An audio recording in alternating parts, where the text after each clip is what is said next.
Hello बच्चों, चलिए प्रश्न देखते हैं। निम्न में से किस एक जोड़े में एक संकटग्रस्त प्राणी एवं एक राष्ट्रीय उपवन को सही मिलाया गया है? चलिए देखते हैं। सबसे पहले इससे संबंधित हम लोग देख लेते हैं। मुख्य अवधारणा यहाँ पर दिया गया है। संकटग्रस्त प्राणी, इसका मतलब हो गया इसकी संख्या इतनी कम हो गई है कि यह विलुप्त होने के कगार पर है। विलुप्त होने के कगार पर जो जीव पहुंच जाता है उसको कहते हैं हम लोग संकटग्रस्त प्राणी। और दूसरा यहाँ शब्द लिखा हुआ है राष्ट्रीय उपवन। राष्ट्रीय उपवन का मतलब हो गया जहाँ पर संकटग्रस्त प्राणी को संरक्षित किया जाता है। संकटग्रस्त प्राणी का संरक्षण स्थल। तो यहाँ पर देखना यह सही से मैच किया हुआ है या नहीं किया हुआ है। जैसे ए में कहता है सिंह, यहाँ पर कहता है सिंह में कॉर्बेट राष्ट्रीय उद्यान।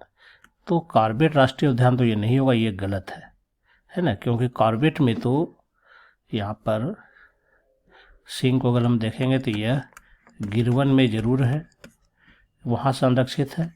लेकिन कॉर्बेट में जो है यहाँ पर बाघ का संरक्षण किया जाता है, जिम कॉर्बेट पार्क, जो कि उत्तराखंड में है। तो ये पहला विकल्प तो यहाँ पर सही मिला हुआ नहीं है। दूसरा है गैंडा के बारे में, जो राइनोसेरस है, और ये काजीरंगा में कहता है कि है, तो ये बिल्कुल सही है। काजीरंगा जो कि असम में मौजूद है, तो इस राष्ट्रीय उद्यान में गैंडा को संरक्षित किया गया था, ये बिल्कुल सही है। सी में है जंगली गधा।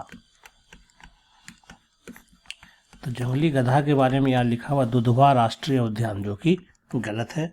यह जो पाया जाता है कच्छ के रण में पाया जाता है। यहाँ पे इसका संरक्षण मिला है, जो कि गुजरात में है। और इसके बाद डी में लिखा हुआ है हुकना, जो कि भारतीय सारंग है। और इसे कहता है केवला देव राष्ट्रीय उद्यान, तो ये गलत है। हुकना का जो संरक्षण होता है या गोंडवाना पक्षी होता है, इसको राष्ट्रीय मरु उद्यान में है। राष्ट्रीय मरु उद्यान जो कि राजस्थान में है, यहाँ इसका संरक्षण किया जाता है।